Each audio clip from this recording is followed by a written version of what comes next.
This was our first incubator that we ever got. Yeah, and it sat right here in our kitchen, and we listened and we candled the eggs, and when they started hatching, we were glued to it. I mean, it was the most exciting and happy thing that I think we had ever watched together as a family. Yeah. It's better than any movie or play or anything we'd ever been to. 21 days from today, these eggs will be hatching. Hey farm friends, Eleanor and I here from Head Family Farm have a surprise. We are doing something that I did not think we were going to be doing this year. What are we doing? We're hatching baby chicks. We're hatching baby chicks.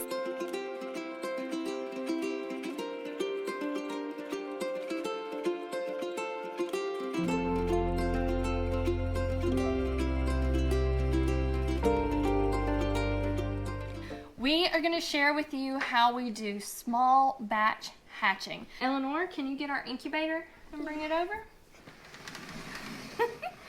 This is our favorite tabletop incubator.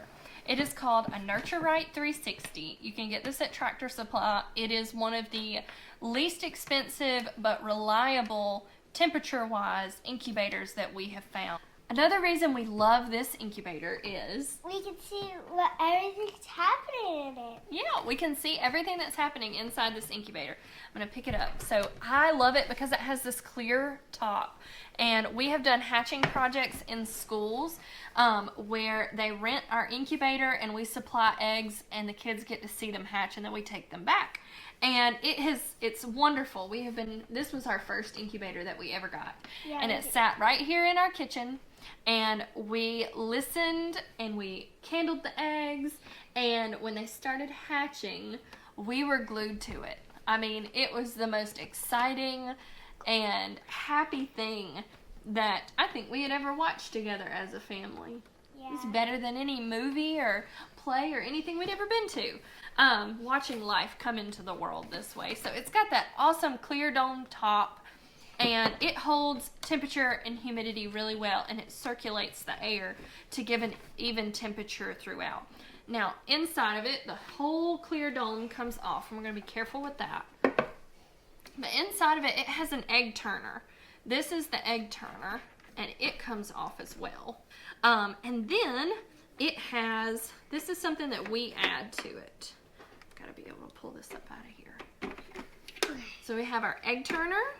And then we put kind of like water in there. We have this mat. Now this is what comes with the incubator. It's plastic. It's just the floor, and it's got holes in it, again, for that circulation. But we take the shelf liner that has holes in it, and we put that on here as well. And the reason we do, so when your chicks start hatching, this is a really great surface for them to get their sea legs on. They've never walked before. This is a great stable, soft surface where their little feet can grip and they're not sliding around, because it can cause something called splay leg or toe issues if their legs are sliding apart when they try to stand. And then in the bottom, you see this kind of map. This is where the water is going to go, and it's got a spot that is spot A, right, and that is what you put water this in. This is spot B. There's an A and a B. There's an A on this side, and that's where you're putting water for the first 19 days. And on this side is spot B, where on day 19 you start putting water in here to up that humidity. So for A, it only fills water in this area, and you're really not using a whole lot of water. It depends on your climate. To start out, you want to plug in your incubator and let it come up to 99.5 degrees. That lets you know it's going to bring that temperature up, hold that temperature stable, and then you're also going to add just a tiny bit of water to see what your humidity level looks like with how much water you might need to maintain a good humidity. Humidity throughout your hatch, you want anywhere from 30 to 45%. Any fluctuation within that range is safe. Now if it goes above 45, you are getting into too moist We're trying to mimic what it's like under a hen with using an incubator. This is our false hen. So over 45, you're getting a little too high. So if you can try to keep it in that range. And then they are going to incubate for 19 days at 99.5 degrees and 30 to 45% humidity. On day 19, you're gonna put your eggs into something called lockdown. This is those final 3 days where you're upping the humidity. We're gonna take out this turning mechanism. On that 19th day, you're gonna up your humidity to 60 to 70%. I know that's a pretty wide range, but our goal here is that we're raising that humidity significantly to ensure that those chicks are moist enough to be able to turn in the egg as they pip around in a circle and hatch out. Now we're gonna show you what we're hatching. We're gonna put that to the side.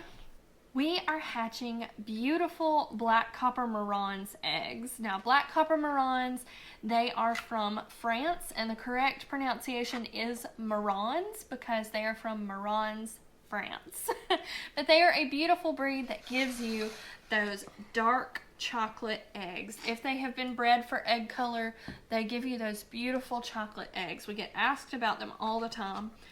These are not from our flock. These are from a dear friend of mine that we went to visit. I actually got another rooster from her for our breeding flock.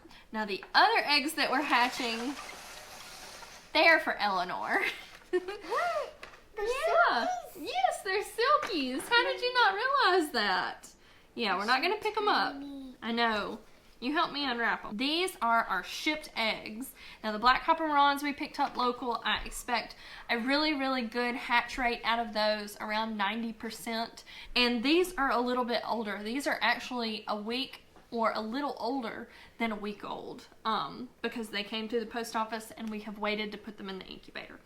And so I'm not sure what our hatch rate is out of these, but truly with shipped eggs, the way that I view it, it is a complete and total gamble. I'm really expecting 50% or less hatch rate with shipped eggs because I don't know what they've been through in the postal service, if they've been shaken up, if they've been dropped. None of these were broken. They were packaged excellently.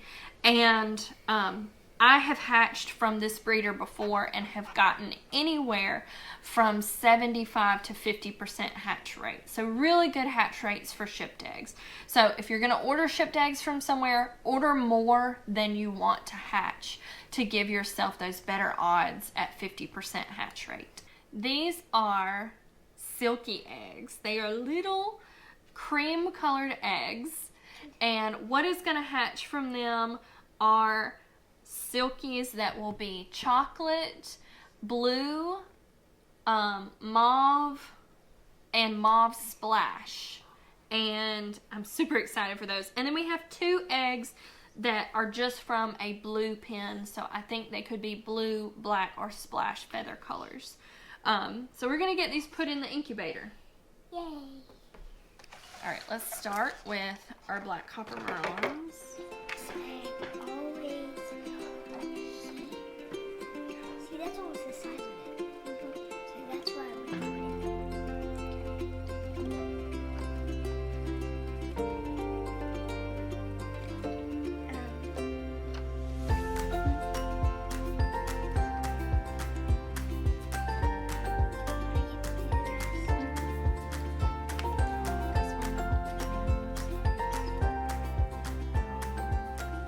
Eleanor, are you so excited to have more silkies?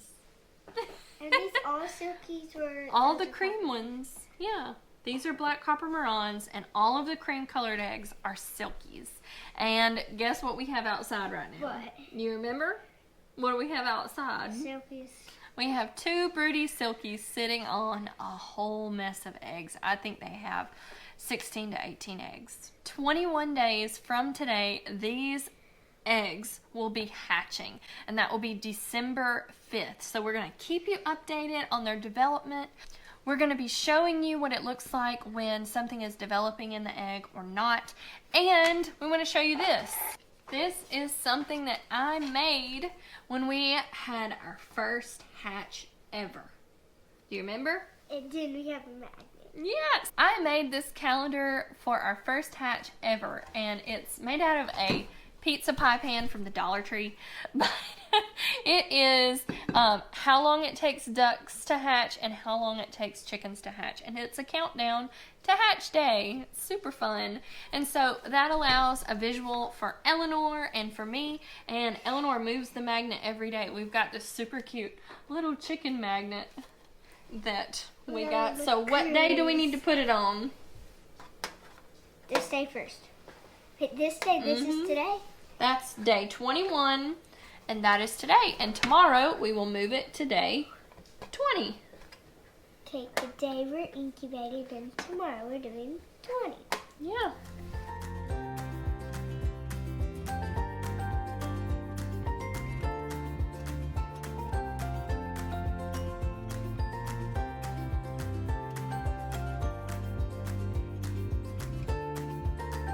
So we'll be updating you, and now Eleanor wants to show you what her and her daddy got up to earlier this week. So I just backed the truck up to the porch where we are going to do our GreenStalk project with our strawberries, and you can see I made a run today and picked up some compost and manure. And I wound up getting a pretty good deal on it. So I went ahead and got a whole pallet of it. And so I backed it up here to the porch. That's where we're going to use some of it for the GreenStalk. And then I'll put the rest of it into the barn or the shop when we're done.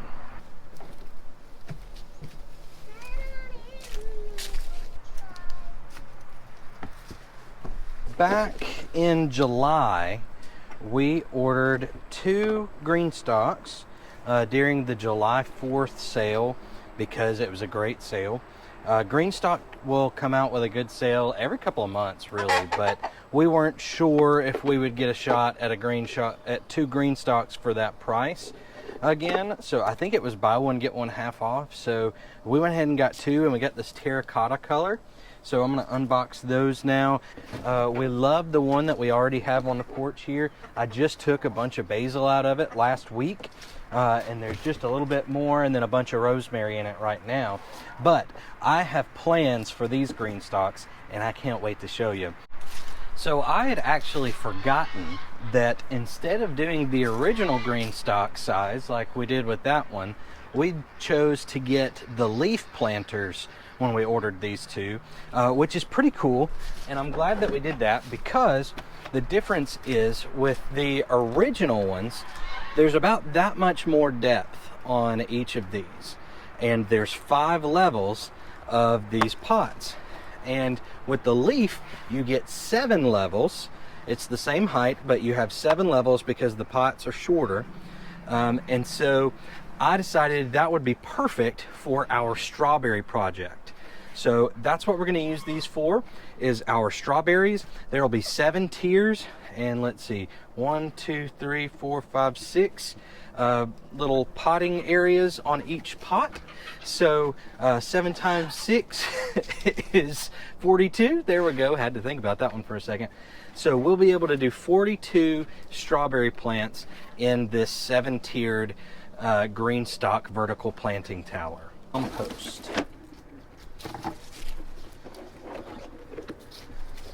Alright, I'm gonna get a bag of compost, start putting some into these pots.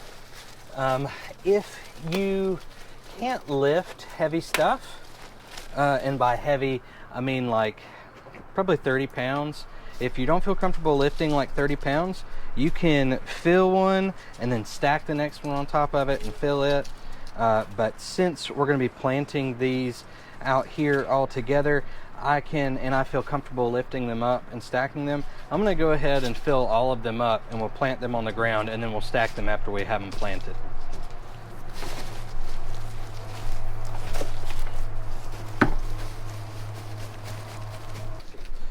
So something you don't want to forget is that between each layer, you've got to have one of these watering discs. So I'm going to just make sure that this watering disc goes down onto the little cone thing that's in the middle of each planter, I'm going to make sure that it can fit on there securely, and that I can turn it so that it's got enough space underneath it to where it'll let that water out. So now that I've got our 7 layers filled up with compost, I'm going to go ahead and pre-moisten all of it before I plant. Just kind of give it a good soak. That way I know there aren't any dry pockets in there. I'm going to go back around and do another round in a minute, but just go ahead and give it a soak. Let this water soak in a little bit. I like to do this really anytime I plant in a pot. I like to pre-moisten everything. If I'm starting seeds, it's even more important. Now we've got our moistened compost in our GreenStalk. So next, I'm gonna go get our strawberry plugs. Check out these beautiful Chandler strawberry plugs from Hoss Tools. I got on the waiting list early for these, just in case there was a rush on them and they sold out.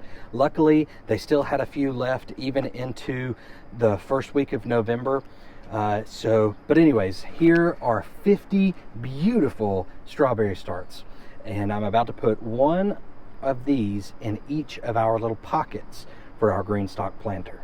Okay, I gotta show y'all the beautiful roots on this strawberry plug. Very, very pleased with this. You can tell that these were some of the later ones that got sent out just because they've got some extra root going on down at the bottom, but none of them started running back up, so I know that these are still in good shape, and I would expect nothing but excellence from Hoss Tools. So thanks, y'all. So I've got 6 strawberry plants ready to be planted, and so I'm just going to dig a little hole here with my hand. It's also a good time just to check and make sure that it's moist down in there. A little bit of a rock, toss that out of there. Just kind of rubbing the bottom to free up some of those roots. There we go.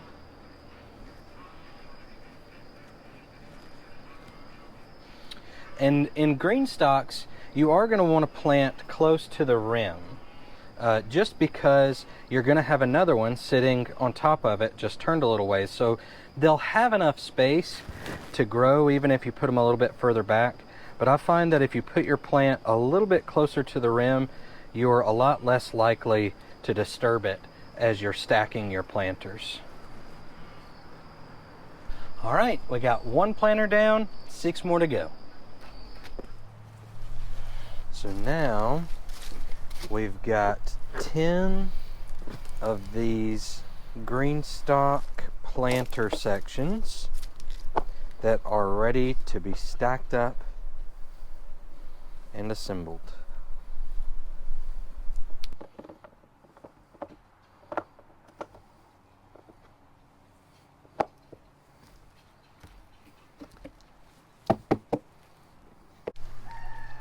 Well, y'all, look at these gorgeous strawberry starts.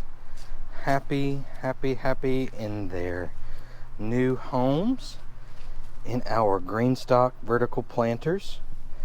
You might notice that I didn't do a 7-tier structure on this leaf model, and that's because I had more strawberries than what I thought I did. So what I did was I went ahead and did 2 5-layer structures because I had a total of 14 layers. And those other 4 layers are off to the side for now until we find something that we want to plant in those. I actually still have a few strawberries left, so I may even add a couple of rows of strawberries, so maybe 1 more on each one. But I decided that I'd leave them low like this for now. That 5-layer stack, I think that they look gorgeous, and I'm excited to see these strawberry plants grow Friend, thank you for watching today's episode. If you haven't already, we invite you to subscribe to our channel so you don't miss our videos that we put out every Monday and Thursday. Check out headfamilyfarm.com to learn more about us.